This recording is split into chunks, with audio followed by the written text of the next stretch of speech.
So my job is understanding what the client is looking for, their investment goals, how much risk they can take, make sure you have a good portfolio that makes money and does not lose money all at once is by having a diversified portfolio. Welcome to She Talks Business. In this episode, we have Saniya Bilal, a luxury real estate investment advisor who has been involved in investment deals across Canada, UAE, and Pakistan. From investments in infrastructure real estate like the Gatwick Airport to luxury apartments in Karachi, Saniya now advises high net worth individuals on how to invest in, manage, and design exits for their real estate portfolios. Hi, Saniya. Welcome to She Talks Business. Thank you so much. Saniya, so I am really excited to have this conversation with you because you are a real estate boss lady.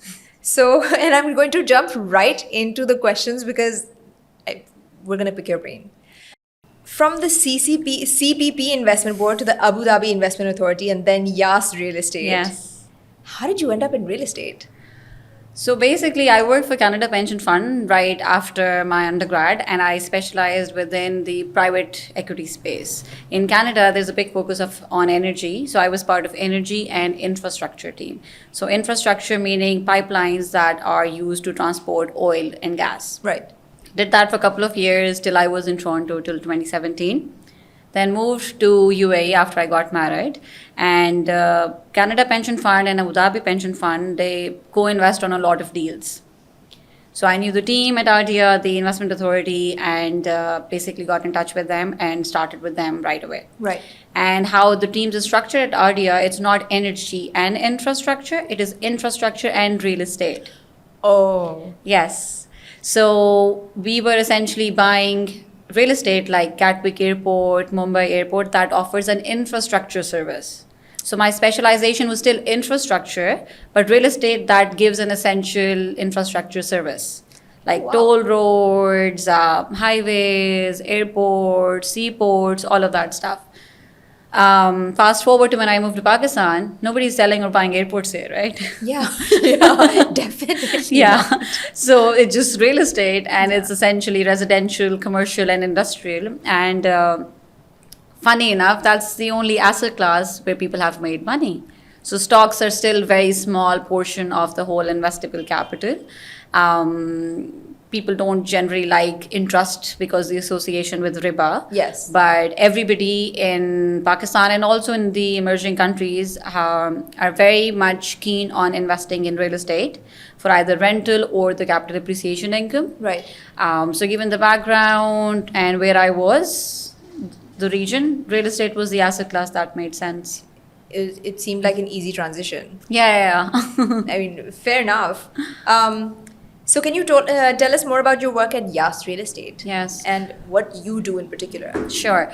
Most of my job is I meet with high net worth clients who have a portfolio fund that they want to have diversification benefits. Mm-hmm. So some invested in stocks, some invested in bonds, some invested in real estate, some invested in gold or other commodities. So my job is understanding what the client is looking for, their investment goals, how much risk they can take. So some people are generally more risk averse than others, and understanding their time horizon. So you can be a client who has to send your child to university. So you need good amount of money coming to you in form of returns 5 years down the road. Or you could be a client who is 65 years old and just want an ongoing small amount of money coming so you can run your house. So I understand all of that. And I understand what else they have in their portfolio. I then advise them which asset within the real estate stream of things will make sense. Should they buy in Islamabad or Karachi? I cover Dubai and Toronto as well. Right. And should they be going for rental income? Should they be going for capital appreciation? Should they be going for ready property like buying a house? Should they be going for an apartment? Should they be buying industrial land? Things like that. So it is basically investment advisory, specializing in real estate, right, coupled with being associated with all your good and reputable builders in these 4 cities. Right. So I can mix and match and tell the client that XYZ makes the most sense from a return perspective for your total portfolio, wealth creation basically. Okay. That's really interesting. I mean, and obviously you ended up saying it, but in my brain it was like, oh, so this is like investing, but instead of stocks, it's like in real estate. Yes, yeah. Okay. Because again, there's more money within the real estate side of things in Pakistan. And in order to give stock advisory, you need to have XYZ licenses and be affiliated Right. with one of the financial services companies. So I do real estate advisory, but obviously to give advice that how much you should put in real estate, I need to know how much is in XYZ other things. From the client perspective, the real estate knowledge is mostly localized. So if you have lived in Karachi, you have had exposure here, you know of what works here. You may or may not know of what happens in other cities, other countries. So when you're taking advice from your brother or your friends or your, relatives within your network, their information is often also localized. So that means your portfolio will not have the diversification, Yeah. right? And at the end of the day, how you make sure you have a good portfolio that makes money and does not lose money all at once is by having a diversified portfolio. Right. So as long as there's a sizable portfolio, you want to protect it. Yeah. And in a, ideally further increase it, right? So if something is localized, then you don't want to stick with only that pool of information. You need to have information from other sources as well. That's the first thing. And the second thing is in terms of the cost benefit analysis, you incur a very small cost for the advisory fee, and the benefit that you can gain by having that good diversified portfolio is a lot more than that. For example, somebody living in Karachi, as of right now, earning in PKR, spending in PKR, has the biggest fear of inflation, Yes. not matching their income. Right. And most of our inflation is imported inflation, Yeah. right? Because we are importing all the essential goods and services as of this point. So what happens is people are looking for exposure to a currency that does not appreciate, so potentially US dollar. And they want to know, how can I have exposure to that currency? Somebody who does own brokerage only in Karachi and has no exposure of outside will not be able to guide you. So your friends, family obviously will not know that unless they do it as a profession. Yeah. There are a couple of properties in Islamabad where you can earn income in US dollars. Right. So that's something people find out and they're amazed. And I'm talking about people with like deep pockets, Yeah. right? Because they have lived, raised, did everything in Karachi, and they think the only way to have exposure to US dollar is by buying something in Dubai. And ease of funds, getting that money into Dubai is not easy. Yeah. And NAB, FBR, and all of that will give you a lot of trouble if you're caught doing that. Right. So it turns out there's much easier way of doing the same thing in Islamabad. Right. And all of that. This is just an example of what becomes available to you if Right. you get specialist Got advice. Got it.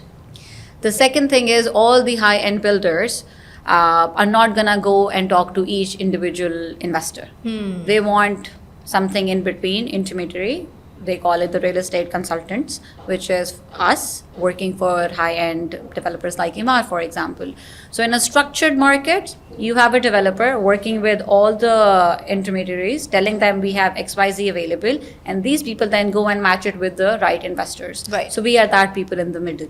Got it. My advice is not meant for someone who is trying to save an extra few bucks here and there. We won't be able to see eye to eye. We work exclusively with people who have, high net worth clients, who have good enough funds that they want to have a portfolio approach to it, Yeah. want diversification and exposure, and also have post acquisition services as well. So it's not just I tell you go buy X and that's the end of the day. We also help them with asset management. Got it.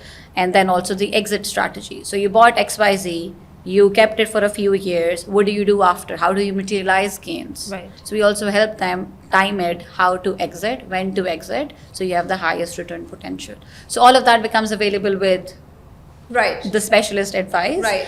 And since I'm a CFA charter holder, I'm allowed to give investment advice across the globe. Right. That means I have the right training, educational training, and also worked in the field of investments at an authorized institution for 4 years before I got my charter. Right.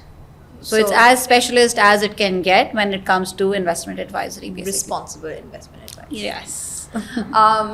So having access to someone like you, your advisory services, is it accessible to like someone who isn't necessarily like earning in millions, or like if someone who has like who has saved up a certain amount of money and wants to invest, but I feel like the concept of coming to a consultant like you would seem intimidating because अच्छा मेरे पास इतने पैसे तो नहीं है कि मैं consultant के पास जाऊँ. Are you handling portfolios of people who aren't just necessarily like the dollars? No, very fair question. So to answer that, someone who is earning month by month and saving a small portion of it, we're not talking about crazy amounts of money here, but wants to start saving and investing for a better future. So we don't get paid by the clients in that situation. So if I'm selling you, say, an apartment which is available on payment plan, maybe an MR project, right? MR will take care of what needs to be paid for me for my time. You as a client, there's no cost incurred to you. Got it. And you can start with as little as 3 lakh per month. Okay. And have eventual ownership of a very high-end property in Karachi. And if you go with the tier even below that, I have team who takes care of that as well. Right. So you understand the notion of payment plan. Yeah. So basically how payment plan will work is there's something that is under construction. It will take 4 years. The builder does not need all the money today. Yeah. Because he has to spend only on buying steel. Yeah. Then a year down the road, when the grey structure is ready, he will be buying interiors or whatever, right? So it is called milestone funding. He does not need money on day one. So that's good for you because you don't need to pay on day one. Yeah. They'll make you a payment plan that matches with their construction plan. And slowly, you keep giving some money every month. Some projects it's a few lakhs, some projects it's maybe a bit more.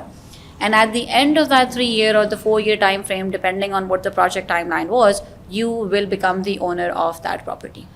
And I feel like coming to someone like you would sort of alleviate the fears that a lot of people have in के मेरे पैसे किसी fraud project में फंस ना जाए. It is tricky, I'll be honest with you. It took me some time as well to navigate that. And the idea is I want to have repeat clients. Right. I want to have, there's a lot of, my whole work is based on trust. Okay, and trust is something जिसके अंदर compounding effort absolutely चाहिए होती है, and I want someone to feel safe when they're disclosing their numbers and what they want to achieve. So what we offer, anything that you find on our website, is all the stuff that we have done very rigorous due diligence on. And how I simplify for my clients is, what I'm telling you to buy, I would buy the same thing with my own money. Okay. I think that seems fair. Yeah, तो वो due diligence बहुत ज़रूरी है, especially in a society like ours, because sometimes developers start working without having the right paperwork. So our big thing I tell all my, team is, we have to make money the right way. Yeah. We don't have to make too much. Yeah. But anything that we make should be fully justified so we can all go to bed with the peace of mind and, sleep well at night, basically. And know that people will tell other people about you. That's how it works, yeah. So word of mouth is huge, and due diligence needs to be taken very, very seriously. So what, like, for me, finding out that real estate is sort of, I mean, of course, we know कि इसमें पैसा लोग अपना save करते हैं. It's like an asset. I think we all know it, but we never categorize, because in our heads, investment is stocks and trading. But property and real estate is a new one for me. It's like, what other things qualify as like investment opportunities? So investment is anything where you sacrifice your happiness today for a better future tomorrow. Right. So you save. You don't spend the 100% of your salary today. You spend 80, 20% you put in something that should give you return. Return can come in the form of ongoing payments like dividends जो stocks से मिलते हैं, rental income जो property से मिलती है, or it comes at the end of a lump sum payment which happens in cases of capital appreciation. All of that is called investment because it grows. Right? Some of the asset classes are stocks, which is just buying piece of a company. So ownership in Engro is called buying stocks. Right? Then you have fixed income, also called bonds, which is lending money to banks or corporations, when you're lending, they're supposed to give you interest. Are these the government bonds? Yes, that's Okay. the core example in Pakistan called National Savings Bond. Yes. हर कोई लेता है. Yes. So उसके अंदर basically you can either have ongoing interest or you can have a lump sum payment at the end of 10 years or 15 years or 20 years. So that's your second asset class called fixed income or bonds, because उसमें आपकी income return जो है वो fixed है. Right. या interest payment या end में आपको पता है आपको कितने मिलेंगे. Right. Stocks हो गया, fixed income हो गया. Then you have real estate. Right. Real estate includes any property, residential, commercial, industrial, Yeah. and the form of returns are rental income or capital appreciation. Right. Capital appreciation hai, I bought this office for 80 rupees, I sold it for 100 rupees. Yeah. 20 rupees is the increase in price. We call Right. it capital gain or capital appreciation. How my capital appreciated from 80 to 100. Got it. Right? And if you use it as a rental space, whatever you pay me will be rental income. Then we have physical commodities. Gold leke rakh liya. That's also an investment. So Yes. you bought gold. For example, when I got married in 2017, gold was 57 rupees per tola. Yeah. Now it is 257. Yes. So anyone who bought gold and kept it maybe in the locker or whatever has made so much money now. So that is also an investment class. Yeah. And in subcontinent, India, Pakistan, Bangladesh, that's a big asset class. Yeah. We all save. That's how all our educations and our marriages get funded. Yes. Gold nikala. Gold बेच liya, दिया. rakh liya, basically the gold bars, the gold coins. Exactly. So that's also a very big investment class. Then some people do committees. Yes. So that's helping you pool funds together. It is, I would say, the very basic and the starting. It's like a saving. Yeah, but then as long as you put it in something that grows, it is also an investment class. Because in countries like, Pakistan, India, subcontinent, there's not a lot of education. Yeah. Investor education, awareness. But committees don't grow. You can take that pool of fund, you get a big chunk of fund, and that helps you have exposure to something like Right. a small property that otherwise you wouldn't have. Yeah. So it is a tool of saving, and hopefully at the end of that saving, it will be utilized not to travel or consume, but to invest. But that varies. I mean, so basically, a lot of people struggle with saving. Yes, Once you no, have the money, absolutely. you have extra money that you don't need to spend. Yes. You will put it in some hopefully useful thing. If not, you'll put it in a bank. Yeah. That gives you some interest. Yeah. Committees help you save and give you access to a big chunk of money at once. Yes. And then, as long as it's not used for today's consumption, hopefully it's being kept for future consumption, and we call that investment. No lies. I love committees because I cannot access that money. So it locks it for you. In terms of saving, Yes. I've tried opening the alternate bank account. Yeah. I've tried. Some people freeze their credit cards. I've tried hiding the money. I've tried everything, but I find it. I'll access the account, I'll Yeah. fill it out, and I will spend that money I was hiding from myself. But with committees, I have Yeah, zero there's that access to social aspect to it, Yeah, right? I have zero access to that money Yeah. because someone's taken it away from me. It's my money. It's safe. It'll come back to me, but not when I shouldn't get access to it. Yeah, so what people do generally for committees, they tie up the committee payment with a huge, Yeah, milestone or something that Yes. they need to spend. Absolutely. like paying for someone's education Yeah. or, buying those national savings bonds. Yes. So if this is like an education. So it is the prereq to Yes. investment essentially. So again, like if someone wants to get into investing, whether it's in stocks or bonds or whether it's property or something, what is the minimum that one should think about having? Okay, even with committees, there's a certain like the average woman is putting money into a committee that's getting her a few lakhs maybe or a few thousand or whatever. She's not getting her committee return. The average woman is not getting the committee return that will help her invest in property.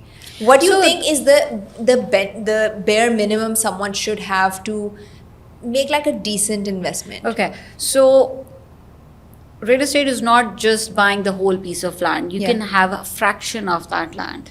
So there's a concept of fractionalization within real estate. Got it. You can own a piece of Dolmen Mall with very less money. And how they do it, it's called REIT, Real Estate Investment Trust. So Dolmen, for example, owns the whole tower. Right. They don't sell it. Right. They rent it. Yeah. And they generate rental income.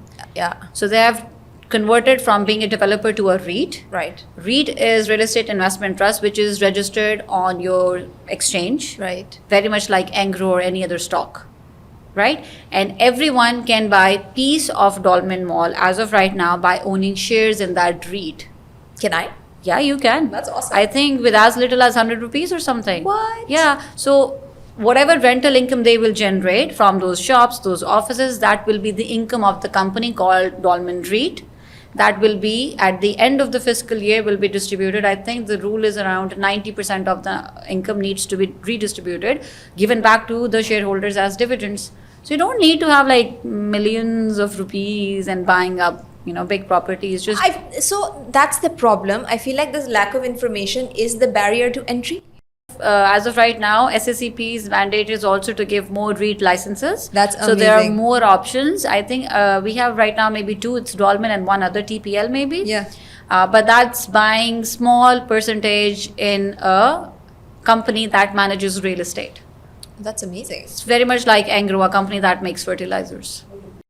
So I've heard of the concept of tokenization of property, which is when multiple people sort of pool in money and buy the same property. Yeah. Isn't that like a recipe for disaster for like in terms of ownership, and how do you sort of like the people who are investing their money into this property, how do they figure out the paperwork, the ownership, the sort of like how much entitlement do I have over this property? If one Right. person wants to like bail, or if one person's like, Becho, I want my investment back. How does it work? How does it work? So we talk about real estate investment trust, the Dolmen example. It's very comparable in a sense that दोनों allow कर रहे हैं making real estate accessible. और small investment आप कर सकते हो. Yes. Fraction ले सकते हो. पूरा property नहीं लेनी. The difference is real estate investment trust is highly regulated और वो एक stock की तरह stock market पे operate करता है. Whereas tokenization or the tokens, they operate on blockchain technology. So there's a level of unregulation that goes into it. Okay. And that also means it's very early on in its, stage basically. But in terms of how you make money is you own a portion, a small, say 1% of the whole property. If the property grows by say 100 rupees, you get 1 rupee for it because you just owned 1% off. Right. But if you want to sell, it's like buying or selling anything that has liquidity like stocks. You say, I want to sell, somebody else will buy it off you, and that's the end of Okay, it. got it. So it operates like a stock, very similar to real estate investment trust. REIT, which is what we have in Pakistan. Tokenization, we don't have it yet. It's super early days for it. There's no regulation as such in comparison to REIT, but at the end of the day, they both are trying to solve the problem that is real estate usually are considered chunky investments. Yes. You cannot have less money and be an owner in a property. And this is making it more accessible. Yes. Got it. But in terms of more secure, REIT is the better way to go. Are there any tips for people who want to do what you're doing in the sense that, when you're a luxury seller, there are certain prerequisites that come with sort of, is it building a profile? Is it having a certain background, education background, the qualifications? Like you're telling me that a lot of Yeah. people here aren't qualified to advise on investment, etc. But like to be a luxury seller, whether it's property or anything, what are the qualifications? What is that profile? Yeah. So, Khizra, I'll be very candid with you. When I moved to Pakistan, so I am from Islamabad, Yeah. lived there till 2009, did my A-levels and then left Pakistan. Okay. I'm a Pakistani and a Canadian national. Yeah. I did all my schooling in Canada and moved back to Pakistan in 2019 and 2020. So after like 11 years of living outside. Yeah. I had never worked in Pakistan in a job. I was 17 when I left. Didn't even have a bank account. Right. Let alone have anything else. Yeah. So when I came back and I explored, it was right COVID as well. I had my baby at the same time. So a lot of change, new city, new family dynamics, a pandemic that nobody knows what's going on. So I also had to figure out कि exactly करना क्या है. So I started with Barrier Town. I also explored Scheme 33, Scheme 44. These are not luxury segments of the market. Yeah. Okay. And then also explored Emaar because top level management of Emaar is also a CFA chartered holder, so that was part of my sort of network. So explored that. मेरा issue ये था कि if I'm trying to give advice to a client, I need to understand my client. There's a thing called KYC, know your client. They also need to understand where I'm coming from. Yeah. And you can only do well when you can see eye to eye on a lot of things. Yes. My issue was the language being spoken by barrier town brokers and also the clients being spoken by Scheme 33, 45 is not something I can do. Right. So I struggled with that. I had a team of 20 sales agents specializing in barrier town. I had a whole office there, wasted a lot of money, only to realize that's not my cup of tea. Yeah. Again, not trying to be pretentious or anything, but so real estate is a lot of trust, credibility. So you start with your network and you grow. And it's a lot of word of mouth, like you said. Yeah. For me, this segment, the luxury segment, is the one that I can relate to, I can talk to, and advise them on. So I pivoted to this because this was the only thing that was making money for me. Okay, that's fair. Like in terms of lead generation, I would get leads from everywhere. In terms of actual closing of those leads, this was the area that was working for me. So after 1.5, 2 years of spending time, energy and effort, going back and forth between Barrier Town and all these outskirts areas of Karachi, I pivoted to this. So this is a long way of saying, I don't think you can start and be like, I want to do luxury and I will do XYZ and get there. Got it. Like how I could not do the masses. I tried to. Yeah. There's so many people in Karachi. I would like to sell them property and do well for my business, but I just couldn't. So I think if somebody has a banking experience, they're able to do well with the clients who are in that field. If somebody has women who do committees and are able to do at the grassroots level, they could do really well in maybe Barrier Town and the places close to it. Keep it now. If we take a step out of Pakistan, in Dubai, in North America, people who do luxury real estate usually have background in luxury sales, either cars, handbags, jewelry, wherever they had exposure to people with good amount of money, high net worth clients. Got it. Because real estate is generally not people's first choice of work. Right. They start with XYZ. They have a pool of people who trust on them. Yes. And have credibility with them, and then they pivot into real estate. So I think the biggest key takeaway to do well in real estate, especially the luxury side of it, is you need to work really hard on trust and credibility. Yeah. Because people with money are usually expert in one of their fields. That's how they generated money, and they're able to see through the person. So if you're BSing or making stuff up, it's easy to tell. Yeah. So if you don't have advice, tell them, be candid that you don't have the right knowledge to guide them on XYZ. Yeah. And that will help you a lot, in the long run as well, as opposed to just winging it. That makes absolute sense. Yeah. So, in terms of real estate, and when you came back, I mean, it's the same property that everyone in your position is sort of has access to. Yes. You're all bidding and selling the same property. Yeah. So I'm assuming there's a lot of gatekeeping also, because everyone's trying to sort of protect the property that they're working with so that they sell it. And they, how do you navigate that? Because I'm pretty sure it's competitive. It is very competitive. And you're very absolutely right that people are very cagey when it comes to stuff like this. But we've had clients go to our competition, but we've also had clients come back to us. And I think the mentality, you have to differentiate between being very short-term focused or having a long-term mentality.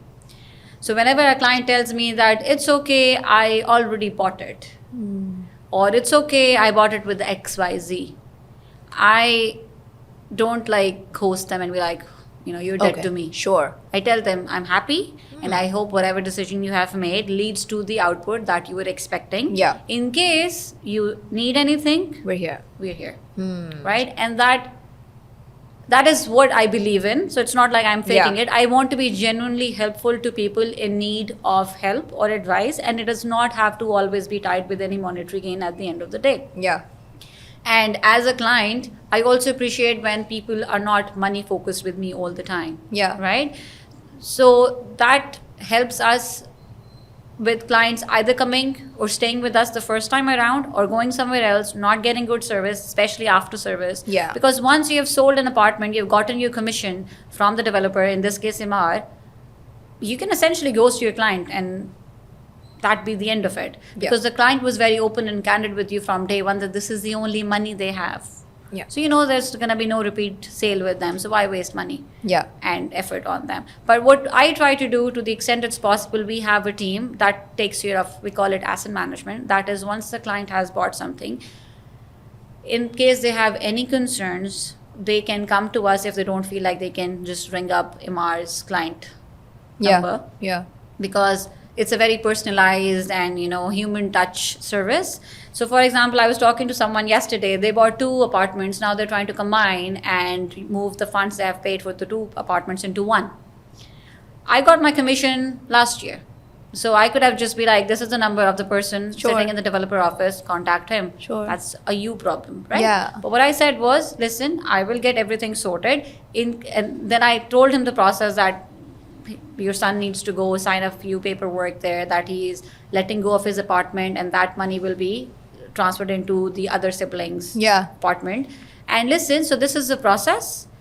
He needs to be there in person. In case it cannot be managed, let me know and I will try to facilitate. Somebody from my office will go to the developer office, get the paperwork, come to your wherever work or house, wherever you need, get it done and send it back to them. It's an added cost at the end of the day for me, but that was my client. So that is my responsibility towards him. And it's also an investment into a long-term relationship. Basically, because it's at the end of the day, this is all relationship management. Exactly. That's what it is. Exactly. And that helps me sleep better at night as well. So there's a selfish reason that yes, I would want them to come to me for their future purchases, but there's an emotional reason that I want to be happy with what I do. Yeah, for sure.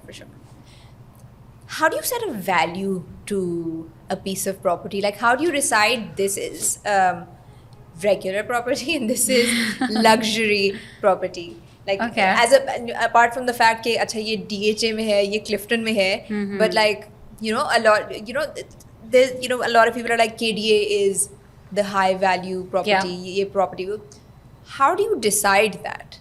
And how do we fall into these sort of trends? These categories and trends. Okay, so I'm going to answer how we classify properties, not how we value properties. Sure. Okay, because that's a whole different field and very technical. I'm happy to discuss that as well. But let's focus on that. So the first one is, any property is essentially a combination of 2 things. The cost of the land. Okay. That is where you're being in DHA versus being in non-DHA comes into play. The second is the cost of construction. Okay. And so cost of land is where you're located.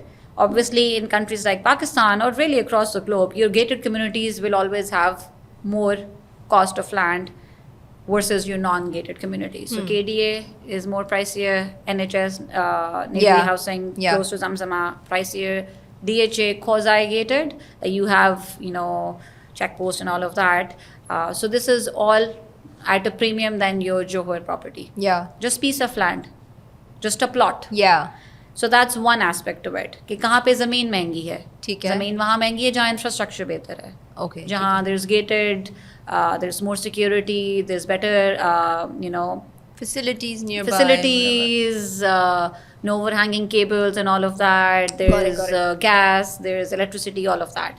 So that is all covered with the piece of land. Sure. Then the second thing that is important in terms of understanding luxury versus non-luxury is the construction quality. Did you use a cheaper tile? Did you use a more expensive tile? Did you have, I don't want to use imported fittings, but that is what it is. Did you have like Grohe or other imported sanitary fittings versus a local or a cheaper version, for example? Got it. So that all differentiates luxury versus non-luxury as well. Got it. So again, parcel of land, piece of land, that cost plus the cost of construction. As of right now, you can do construction of 3,000 rupees per square footage to 13,000 or 15,000 rupees per square footage. Okay. So if in this same room we use small size tiles, छोटी छोटी छोटी हम साथ इकट्ठे करके हम पूरा cover कर लेंगे, it will cost me much cheaper than using 2 or 3 big tiles. Okay. Right? And that increases the cost. Got so more expensive because the cost spent was more, because the quality delivered was higher. All of that turns into what we call luxury in real estate. Okay. And then obviously that resonates better with the people who have deeper pockets. And that is also a way to understand luxury is where people with money are staying. Yeah. ठीक है. That makes sense. But it's linked, right? Yeah. It's not like you can look at one thing in isolation. The people with money have appreciation for XYZ and the affordability for better quality, so they pay for that. And the builder takes that information and says, Got it, okay, got it, now got I it. need to even do better than what I did last time. Right. Okay. So, and with property, and especially luxury property, the stakes are very high. So how do you protect yourself from like potential fraud or like a deal gone very wrong? Because if something goes wrong, you're at like the losing end completely. How do you protect yourself in these situations? So real estate as an asset class is high risk, high return. Yeah. In terms of as a client or even as a broker, someone who's helping the client, due diligence is of the essence. Making sure that the builder has good track record. So what they have done in the last 10 years, how Yeah. did that pan out? And also making sure all the paperwork is in place. Got it. So you need a few people with legal background. Yeah. Again, by making those mistakes, learning by doing, we now only work with a handful of builders, but we know those guys are not going to take the money and run away with it. Okay. So everything checks out, and this is very important for luxury because you are paying the top dollar, so you need to make sure all of those. We have a checklist Yeah. that we go through. Yeah. And for each project we are selling, we have a document on its track record. Got it. So we share that, and if somebody has a legal team, we call them into the developers or the builder's office, and we have all the paperwork, and there's a meeting of lawyers from both sides Yeah. to make sure everything checks out. Okay. What are some of the regulatory and compliance challenges that you are facing in Pakistan, particularly in terms of like real estate sector? As a developer, there's a whole host of issues. You need permits. So if you operate in DHA, you need the NOCs and permits through the CBC DHA. Yeah. As a broker, there's not a lot of regulation, to be honest with you. Like in Canada, I need to be a licensed broker in order to sell something. Yes. In Pakistan, you could be selling real estate and nobody's going to stop you. Got it. So that makes it a lot more challenging and complicated for the clients, because it's not Yeah. like you got a license, you got the training Got it. to say what you're saying. And it's a funny one, but a lot of brokers try to like do big talk that I have X, Y, Z. Yes, yes. And there's no way to Yeah. know unless you actually have access to their bank accounts.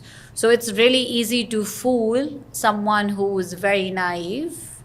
But there's no regulation. Yeah. You can, like, for example, we have a strict policy. We don't do any cash handling. Oh, really? Okay. We don't. So somebody wants to buy, somebody wants to sell. We, for example, take people into the developer's office where all the money management is being done. But I know of people who are, having lived through these nightmares where they gave money to a broker thinking that they were the ones facilitating that, and that broker basically is nowhere to be found. Wow. And legal structure is not that rock solid as well in Pakistan, that if it's a small amount of money you were trying to buy something, a few lakhs maybe, the amount of money you will spend in legal fee to get that money back is going to be more. So Wow. Man. so yeah, it's that's why trust is going to be your best friend. Yeah, that makes sense. Yes. So what are how do economic indicators such as inflation, interest rates, and employment rates impact the real estate market?